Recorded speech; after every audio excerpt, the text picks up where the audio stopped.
Good morning. First, let me apologize for no video or information yesterday. I suffered one of my worst attacks of vertigo that I've had in a while, about a year, and it kind of kept me in bed and I couldn't move. If I moved my head, I wanted to throw up. It was a unique experience. So I just stayed there all day, got better so I'd be better today, and here I am today. Not that any of you care, but here I am today. All right, now then,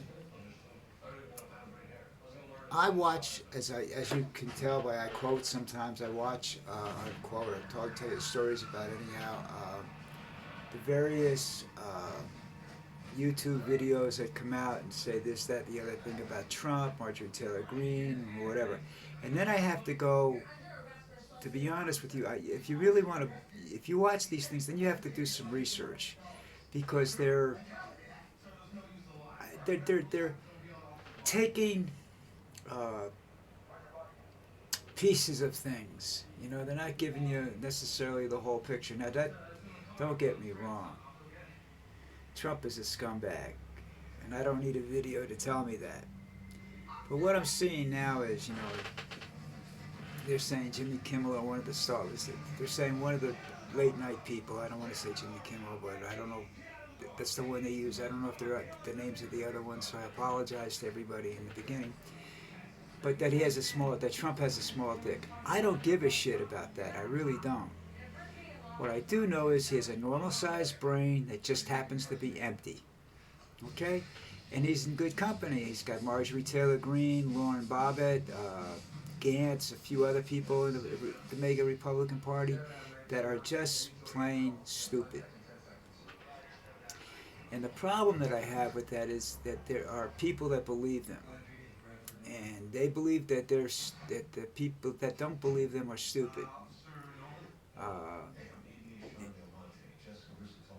Marjorie Taylor Greene is doing a great job of preventing various government committees and whatnot from being able to function properly. She's distorts everything. I'm not saying that she's out and out lying all the time, but she does distort everything, and it's kind of comical at times. But it's and that's why I think a lot of people put her clips up. But they're giving this woman far too much credit and way too much attention. If the press and if the press did, and eventually if the press did, and they stopped publishing videos of this dumb girl and the others, Lauren Bobbitt and the rest of them, what would happen is eventually they just disappear because they don't do anything. They just sit there and spout nonsensical information. That's not really information. It's stories. It's comedy relief or whatever. I don't know. It's just disgusting.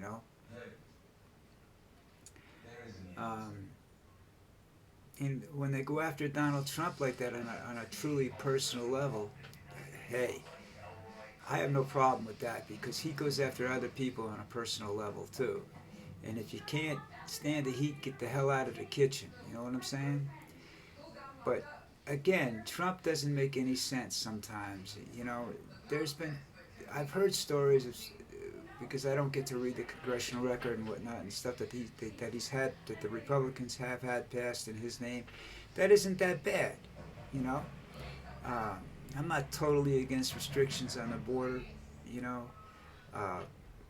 given the specific reasons that he uses. I am, yes, but I'm not against them for legitimate reasons. If they have a legitimate reason to shut the border down or restrict the border, I'm all for it. I'm not for the Trump thing where, hey, screw them. They can't come in here. They're taking our jobs. Dude, who's going to mow your lawn?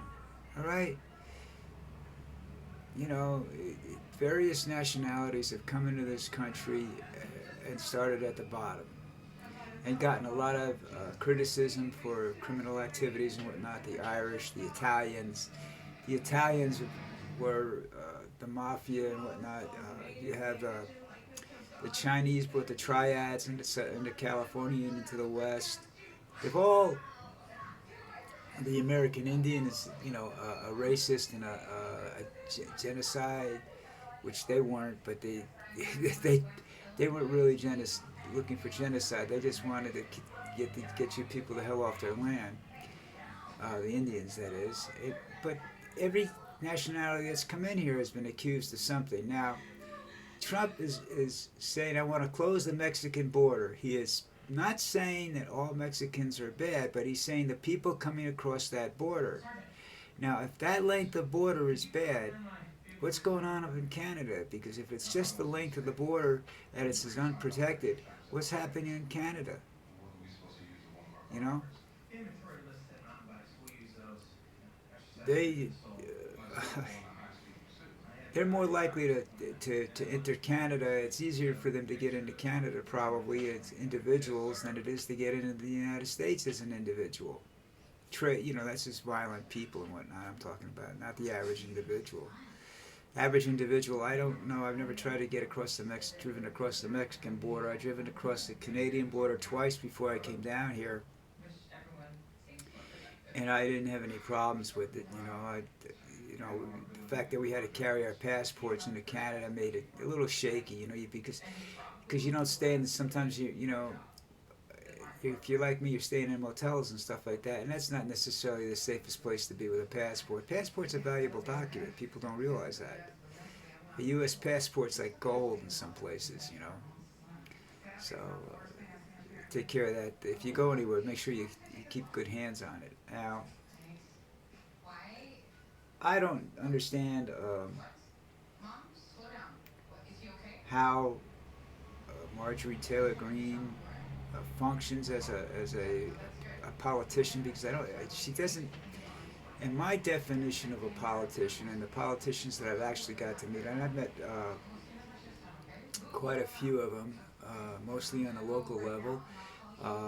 The only senator that I really met and got to talk to a lot was Bill Bradley, and some of that I did long before he was a senator. A lot of my conversations happened to him when he was playing basketball for the Knicks. But I had a couple of conversations with him and his people, more of his people than him, and when he was a U.S. senator. And I thought he was a pretty good guy. I thought he would have made an excellent president. I'm not 100% sure of everything that happened that caused him to stop running, because I think he could have won. Now, how good a president he would have been, I have no idea. Because a lot of people look like they're good. You know, Clinton looked like he was a good, you know, he was going to be a great candidate, he was going to be a good president. Turned out he was a scumbag, you know, and his wife was even worse. So, you know, when his wife decided to run for president, that was just, that was a big no-no for me. And I wrote in, I think I wrote in Bill Bradley's name that year because I wasn't having anything to do with Trump. You know, when I don't have anything to do with the two candidates, I usually write in somebody's name, sometimes my own. You know, because I want to vote on everything else that's there. A lot of the local things that show up that time of year too, and on the ballot. You know, it's not just Donnie and Billy, you know, or Hillary in this case. But when you look at what's being presented to us now, as I said before, I think Biden's a nice guy. I really do. Can he beat Trump? I don't know. Because everybody's just sitting back and not caring. And you need the kind of caring we had in the 60s, where there was hundreds of thousands, millions of people marching every day against the war. That's the kind of activity you need now in politics if you want to make change. Not elect Trump, who will not make any changes that serve every individual. All right? If you're out there and you're looking for a change because you don't like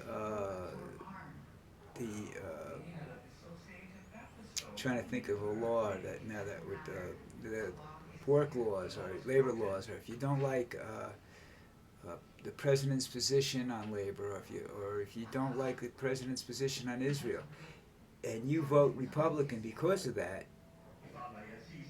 you're going to end up in trouble. I've said this before. This election is coming very close to the election that got Hitler elected in Germany. You're blaming the wrong people for your troubles. All right, you're blaming immigrants for your troubles. Um, that's not necessarily, you know, true. Are there a lot of immigrant gangs in the United States? Sure.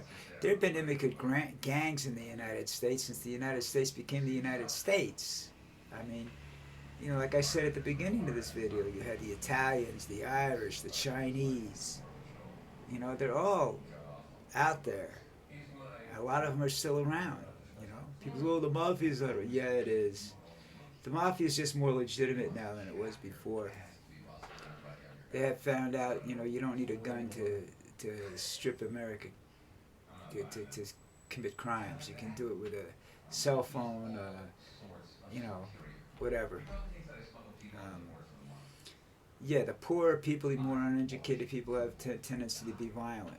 You don't think the Irish gang still exists at that level, or the mafia doesn't exist at that level? The triads, I'm not sure the tongs still exist, but the triads still exist in China. The Yakuza exists in Japan, and it exists over here and in Hawaii. Not just on TV, they exist in real life, folks. But, you know, they down here they had peace talks, and all the FARC is finished. That was a technically, well, it was considered a rebel group, but they were basically thieves.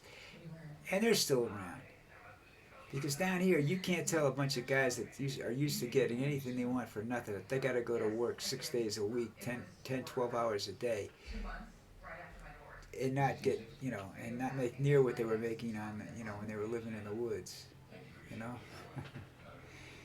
That's just, you know, that's why they started working for the cocaine cartels, you know. I mean, if you see these movies about Escobar and say how much money he used to hand out, that's true. You know, that's why people are, you know, a lot of people that weren't involved in the violent areas of that Medellin cartel worship the Escobar. That's why the Medellin cartel is still held in certain areas of this country in great esteem, and that's Colombia I'm talking about. Just like the mafia is held in esteem depending on where you live. I don't know, but what I do want to say is that, you know, I'm tired of I don't know how you put it, of the TV. For me to say something about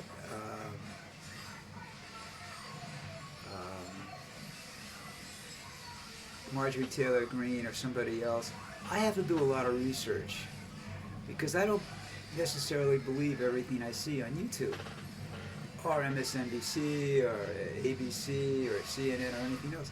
You got to look around. If I see it 4 or 5 different places, I say, well, there's a good chance that's a true statement.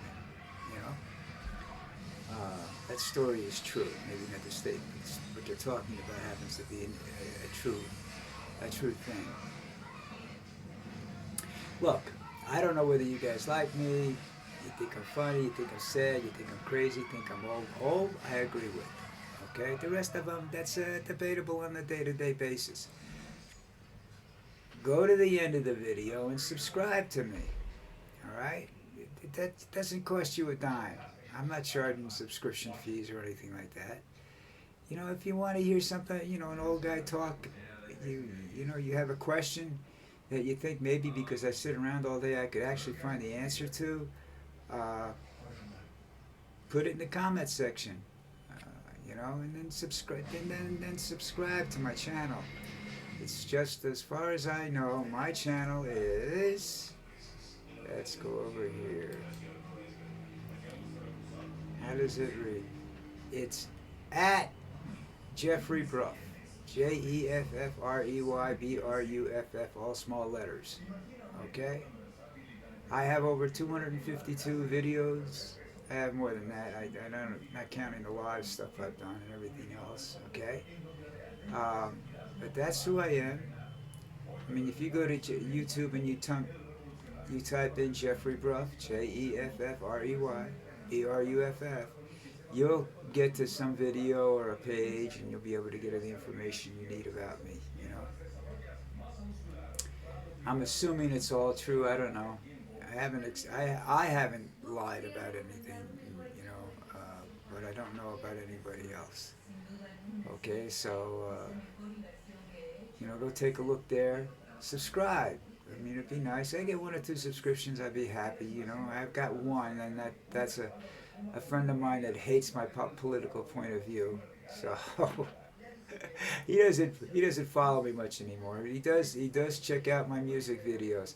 I do a thing in the morning called 3 for Free, and I take an artist and I put up 3 of their songs from whenever, not the recent stuff, because I'm really not into a lot of the real recent stuff. But today I did Lady Gaga, because I think she's an immensely talented woman. Anyhow, you guys all take care today. It's Wednesday, so I'll be back tomorrow. I have no doctor's appointments or anything so far as I know right now. My wife likes to let me know at 7 or 8 o'clock at night. Oh, by the way, you've got a doctor appointment at 10 o'clock tomorrow morning in Medellin, which is 45 minutes away from here. All right, so all you folks, try to have a good day. We're in a rainy season down here, so you have clear skies from 8 in the morning till around 1 or 2 in the afternoon, and then you have horrendous thunderstorms the rest of the day. So we're getting ready for the thunderstorms. All right, I have to go take Lucy for her afternoon walk, because she was a good girl yesterday.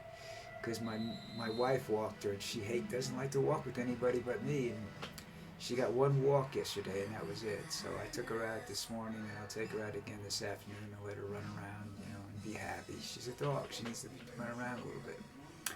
All right. So everybody have a great day. And like I said, if you have questions or something, go to the comments section and say something to me, Call me an asshole. That's all right. They'll print it. Okay. Everybody have a great day.